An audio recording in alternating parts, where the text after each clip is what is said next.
Amen. Alors, au nom de l'Église de Givors, j'aimerais à tous vous souhaiter joyeux Noël. On est, euh, on est heureux de pouvoir le souhaiter et vous savez que ce n'est pas si simple que ça que de souhaiter joyeux Noël dans le milieu dit chrétien. Parce que certains vont estimer que voilà, 25 décembre n'est pas forcément la date précise où Jésus est né, etc. Et puis certains vont trouver beaucoup de détours, de contournements pour éviter de souhaiter joyeux Noël, de passer simplement des moments agréables en famille. Mais nous croyons que la valeur de la famille, c'est quelque chose d'important dans la Bible et que se réunir et se rappeler que Noël est bien plus qu'un temps avec des cadeaux, des réjouissances, bien que ce soit déjà pas mal, mais c'est bien plus que cela. Alors, au nom de l'Église de Givors, je vous souhaite joyeux Noël. Et ce matin, j'aimerais vous apporter un message tout simple. Le message est le suivant: pour Noël, Emmanuel. Et on va creuser rapidement en quelques minutes ce sujet-là. Et j'aimerais que vous puissiez repartir avec un beau cadeau ce matin et vous rappeler que pour Noël, vous avez Dieu avec vous, Emmanuel. Alors on va prendre ce court passage dans Ésaïe au chapitre 9. Je vous ai donné un petit cadeau, un marque-page qui vous permettra, il est un peu gros, hein, mais j'ai fait comme j'ai pu, qui vous permettra de savoir où vous en êtes lorsque vous lirez la Bible à la maison. Ésaïe au chapitre 9, verset 6. Car un enfant nous est né, un fils nous est donné, et la domination reposera sur son épaule. On l'appellera admirable, conseiller, Dieu puissant, Père éternel, Prince de la paix. Amen. Lorsqu'on lit ce texte, il faut nous rappeler que ça a été écrit 8 siècles avant la venue de Jésus-Christ. Une prophétie qui a été mise en exécution, un plan divin du salut orchestré par la personne de Dieu lui-même pour qu'une personne naisse comme un simple homme et vienne sauver l'humanité. Et je vous ai mis en évidence, alors on ne voit pas parce qu'il y a, il y a la Sainte Seine juste à côté, mais j'ai mis le petit Jésus dans la crèche. Il y a le petit Jésus qui est mis dans la crèche. Et cette année, peut-être avons-nous mis à la maison un sapin avec des guirlandes, plein de lumière. Peut-être avons-nous pensé à mettre une crèche avec les mages venus adorer Jésus. Et puis le jour de Noël, avons-nous pensé à mettre Jésus dans cette crèche, nous rappelant qu'un sauveur nous est né. Mais j'aimerais vous dire que bien au-delà de tout ce qui est fait dans les maisons traditionnellement avec ce petit Jésus qui est né, j'aimerais nous rappeler qu'il a grandi. Il a pris de la stature et il est allé jusqu'à mourir sur la croix par amour pour nous, pour que nous puissions être pardonnés, réconciliés avec Dieu, avoir une relation de proximité avec Dieu. Vous savez, on dit joyeux Noël en français. Mais lorsqu'on parle anglais, on va dire, excusez-moi l'accent, Merry Christmas. On va remettre l'accent sur Christ, alors que dans notre société française, malheureusement, souvent, on va chercher à évincer, à mettre de côté le nom de Jésus. Et cette fête qui est Noël, que nous avons peut-être déjà commencé à fêter hier soir, n'est qu'une fête bienveillante où l'on passe du temps en famille, si on peut le faire, et on oublie qu'un sauveur nous est né, un fils nous est donné. et la domination reposera sur son épaule. On l'appellera, écoutez bien, admirable, conseiller, Dieu puissant, Père éternel, Prince de la paix. Tout à l'heure, on a entendu un court témoignage de notre ami et qui disait qu'en regardant ce film qui parlait de la foi en Jésus-Christ, il avait reçu la paix. Si on avait conscience que ce Jésus n'est pas resté uniquement ce bébé dans l'étable, mais qu'il a grandi, qu'il a pris en stature, qu'il est mort, ressuscité pour nous, et qu'à présent nous pouvons avoir une foi en ce Dieu tout-puissant qui peut nous accorder une paix. Alors je crois que bien des foyers changeraient, bien des visions changeraient, des personnes atteintes de dépression, d'angoisse, seraient transformées par la grâce de Dieu. Beaucoup de monde connaissent le nom de Jésus, de nom seulement. Peu de personnes ont cette révélation qu'il est Dieu puissant, Père éternel. Jésus, c'est Dieu fait homme. Dieu s'est incarné dans la personne de Jésus pour que toi, mon ami, pour que toi, ma sœur, tu puisses avoir une relation de proximité avec lui. Pour Noël, Dieu avec nous. La Bible nous dit qu'on l'appellera Emmanuel. Emmanuel, ce qui signifie Dieu avec nous. C'est bien plus qu'une fête, ce jour-là, c'est bien plus qu'une religion que de croire en Jésus, mais c'est l'occasion d'avoir une relation avec le Dieu Tout-Puissant, créateur du ciel et de la terre. Pendant ces fêtes de Noël, il y a des personnes qui traversent des moments de solitude. Vous savez, je vais vous raconter, je n'ai rien à cacher. Ma maman est décédée en novembre. Il y a maintenant quelques années. Et l'année de son décès, j'avais pas envie de fêter Noël. Dans ma famille, on n'avait pas envie de fêter Noël. Parce que pourquoi faire des temps de réjouissance, peut-être se forcer pour les enfants, alors que le cœur n'est pas à la fête? Mais j'aimerais nous rappeler que si Jésus est avec nous, là, dans notre cœur, alors il a le pouvoir de nous consoler de toute tristesse. Et là, ce sera la fête, comme on l'a entendu dans les prières tous les jours. Jésus avec nous tous les jours, dans notre quotidien, bien plus qu'une religion. Prenons conscience qu'un plan a été conçu de toute éternité pour que nous puissions arriver à cette étape de notre vie où Dieu est présent avec nous tous les jours jusqu'à la fin du monde. Noël, c'est bien plus que cette fête mondaine où on nous propose un mode de vie de surconsommation. C'est bien plus que de gâter nos enfants. Et puis, moi, je l'ai fait comme d'autres, hein. Mais c'est bien plus que cela.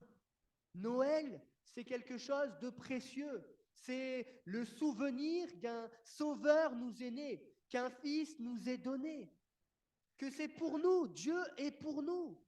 Dieu est pour ton foyer.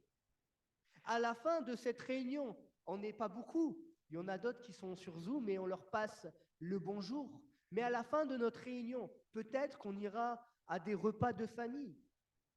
Et si c'était l'occasion d'amener Jésus à la maison, de parler de Jésus, du sens réel, véritable de Noël, de nous rappeler que c'est bien plus qu'une fête commerciale avec un bonhomme rouge, etc., qui a été créé pour les plaisirs de se créer des fables, des bons souvenirs pour les enfants, mais qu'il y a vraiment quelque chose de précieux à retenir de cela.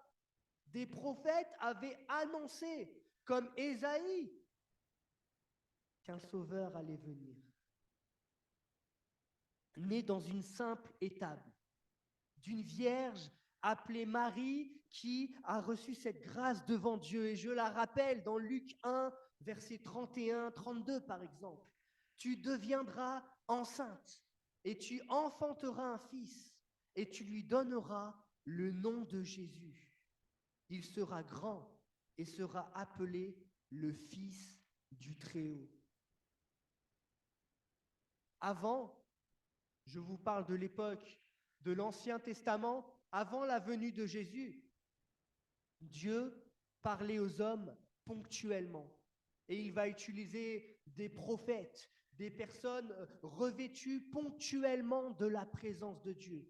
Mais lorsque Jésus vient, le royaume des cieux arrive. Et quand il meurt sur la croix, on l'a entendu également, le ciel va ouvrir ses fenêtres.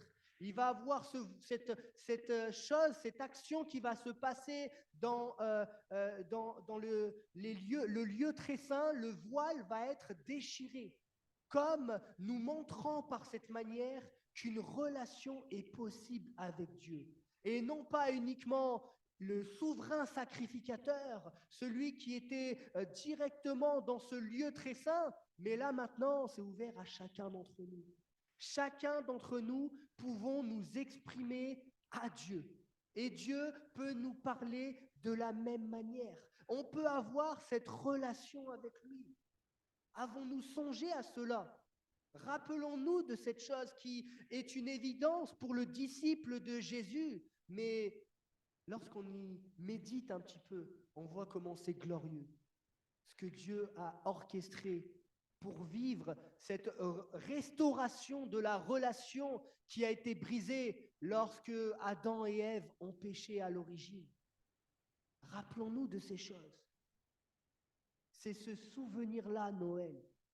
Encore aujourd'hui, et pendant cette fête de Noël, mettons-le au centre de nos discussions.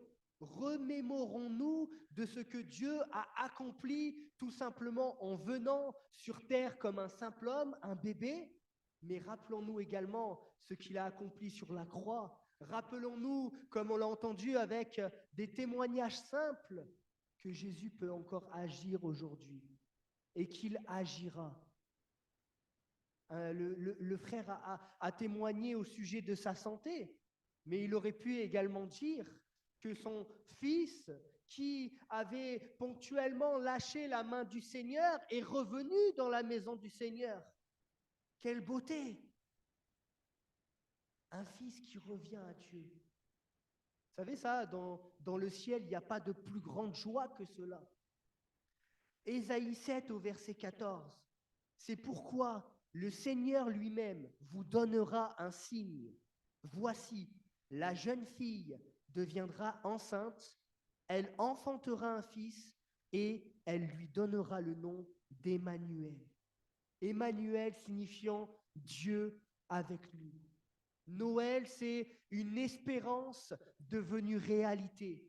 C'est la possibilité pour chacun de connaître une proximité avec Dieu. Dieu s'est fait homme. Pour nous, c'est un temps de réjouissance. Au-delà de ce que les hommes peuvent créer en nous comme joie, c'est quelque chose de divin, quelque chose qui n'a pas de fin quand on le reçoit. Ça a une portée éternelle. Ce matin, j'ai eu la grâce de recevoir par ma femme un cadeau de Noël, 2 pulls. Du coup, je vais avoir un peu moins froid. Ça va durer 6 mois, 1 an, peut-être, allez, si je m'en occupe bien, 5 ans, la portée de ce cadeau sera éphémère.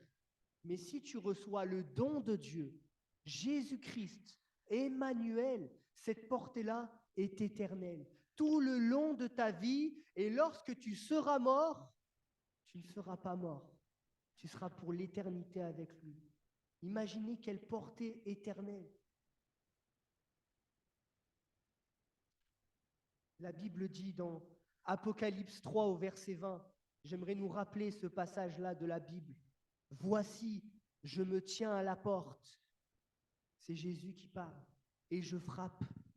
Si quelqu'un entend ma voix et ouvre la porte, j'entrerai chez lui Je souperai avec lui et lui avec moi. Dieu veut avoir une relation quotidienne avec nous. Ça parle à ceux qui ne sont pas encore à Christ et qui doivent nouer une relation intime avec Dieu. Mais ça parle également aux chrétiens, aux chrétiennes, ceux qui souffrent pendant ces périodes de fête encore plus d'un sentiment de solitude. Parfois, comment c'est pesant de se dire je rentre chez moi et il n'y aura personne. Je vais encore manger une fois de plus tout seul. Mais la Bible nous rappelle que Jésus, lui, est tous les jours avec nous. Et si tu te sens seul, mon frère, si tu te sens seul, ma sœur, pendant ces fêtes, rappelle-toi que tu n'es pas seul, mais Dieu est avec toi. J'entrerai chez lui, je souperai avec lui et lui avec moi. Avez-vous conscience que Dieu vous aime? Que Dieu vous aime bien plus qu'un homme ou qu'une femme ne pourra vous aimer. Un homme, pour manifester son amour, il va faire quoi? Il va accorder du temps, de l'importance à une personne. Parfois, il va même lui faire des cadeaux pour montrer matériellement son amour. Il va le faire. Et puis, très vite, il y aura quelque chose qui va faire que on va se dire que cet amour-là, bien qu'il est beau, peut-être qu'il dure, il n'est pas parfait. Il y aura toujours quelque chose qui viendra troubler cette image que l'on a de la personne, parce qu'à un moment, elle va manquer la cible. Elle va nous déplaire dans son attitude, dans son comportement. Peut-être qu'à un moment donné, elle aura moins de temps pour nous. Et on va très vite déchanter. Ça parle particulièrement à des hommes ou des femmes qui cherchaient une espérance particulière dans les relations. Moi, j'étais un petit peu comme cela. À l'époque, j'allais boîte de nuit, sortie, etc. Et puis, il fallait essayer de trouver la fille qui va nous, comment dire, occuper le quotidien, qui va nous donner un peu de joie, etc. Et puis, parfois, on faisait même, et je le dis à ma grande honte, des concours avec d'autres garçons. À la fin de la soirée, tu repars avec une fille. Et on croyait que c'est ça qui finalement nous rendrait heureux. Et lorsqu'on réalise vraiment que cela n'était qu'une perte de temps pour nous, mais également l'occasion de briser des cœurs, de faire du mal à notre prochain. Lorsqu'on réalise que cela n'avait qu'une portée d'une durée de quelques jours, quelques mois tout au plus, et qu'il fallait bien plus que cela pour remplir notre cœur, alors on se dit qu'il n'y a qu'une personne qui peut remplir ce vide, et c'est Dieu. C'est Dieu qui doit être le don pour nous, ce cadeau ultime qui vient remplir, combler notre vie. On peut recevoir des cadeaux, on peut recevoir de l'attention de la part des hommes, mais si nous n'avons pas Jésus dans notre vie, dans le quotidien, alors il y aura toujours une part de notre être recherchant quelque chose de plus. Je crois que ce matin, nous pouvons repartir joyeux pleinement, conscients de ce que Jésus est venu sur la terre pour qu'on puisse repartir avec lui, être avec lui dans le quotidien, sentir sa présence, vivre une vie qui vaut le coup d'être vécue. Parfois, on cherche une carrière, on cherche de l'argent, on cherche à voyager, toutes sortes de choses pour combler notre vide, pour montrer aux autres que on sait vivre, qu'on sait occuper notre temps, que l'on a des choses à faire, etc., que l'on a un sens à notre existence. Et puis lorsqu'on rentre chez nous et qu'on est face à nous-mêmes, alors on réalise que ce n'est pas ni la carrière, ni l'argent, ni même la femme, les enfants, la maison, et tous les projets qui vont permettre que le vide de nos cœurs soit comblé. Et là, lorsqu'on comprend cela, on se dit que seul Jésus doit venir intervenir dans notre vie pleinement pour la combler. Ésaïe, que j'ai cité, a annoncé à propos de Jésus qu'il va grandir. Il ne va pas rester au statut de bébé, il va grandir, prendre en stature et à l'âge de 30 ans, commencer son ministère terrestre. Il va accomplir toutes sortes de miracles. Il va parler du royaume de Dieu comme ayant pleine autorité. Et puis il va mourir sur cette croix. Et Ésaïe, au chapitre 53, verset 3, va nous dire « Nous l'avons dédaigné, nous n'avons fait de lui aucun cas. Pourtant, il est mort pour nous. C'est pour nos péchés qu'il a été crucifié sur cette croix. C'est par ses meurtrissures, nous dit la Bible, que nous sommes guéris. Et pourtant, ce texte nous rappelle, nous l'avons dédaigné, ce Jésus. Nous n'avons fait de lui aucun cas. Et je crois que c'est ce que nous faisons lorsque le jour de Noël et tout le reste de l'année, nous ne nous rappelons pas de ce qu'un sauveur nous est né, un fils nous est donné, et de ce qu'il a grandi et ce qu'il est mort pour nous sur la croix. Ce matin, si tu pouvais accorder la place qui revient à Jésus-Christ, alors ce serait plus qu'une fête, mais une vie entière qui viendrait dans ton cœur.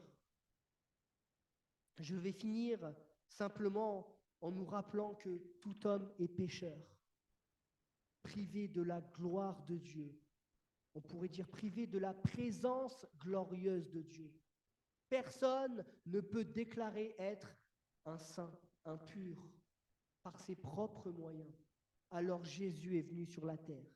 Alors Jésus est mort sur la croix pour nous, afin que nous puissions être pardonnés de nos péchés, afin que nous puissions être réconciliés avec Dieu, afin que ma sœur, que mon frère, tu puisses ne plus jamais te sentir seul, sous le poids de la condamnation.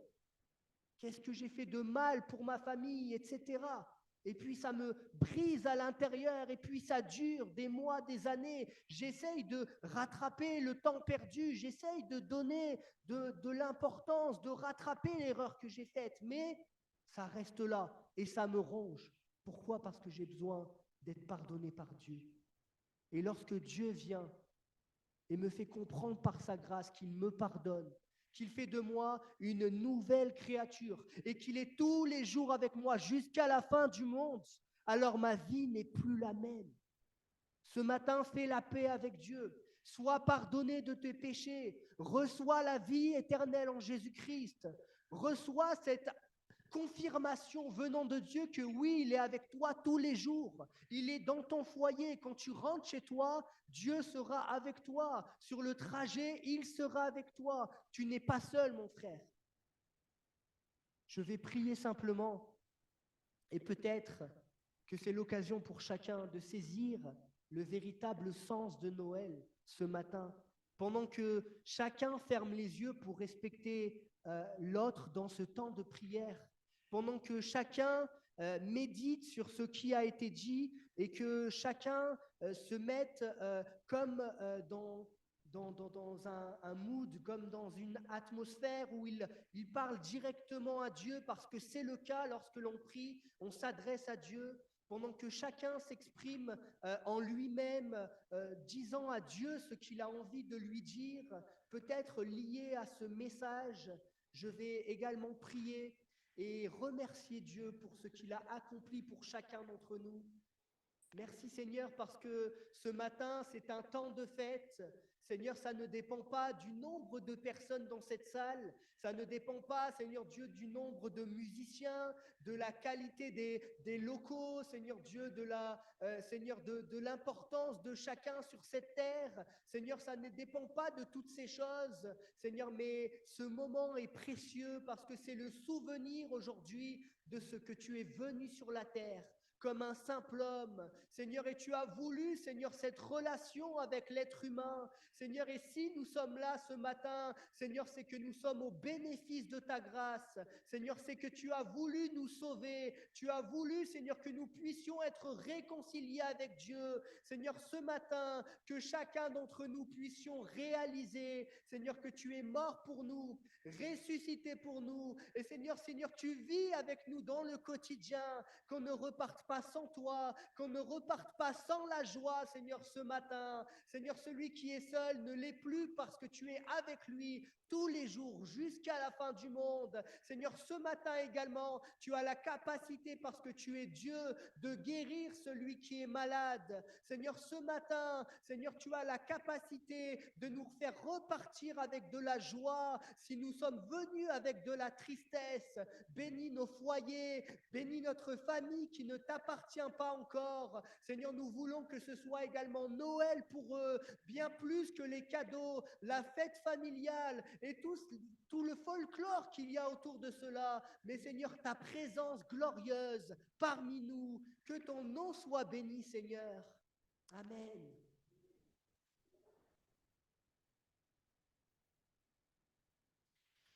Voilà, avant de se séparer, quelques annonces.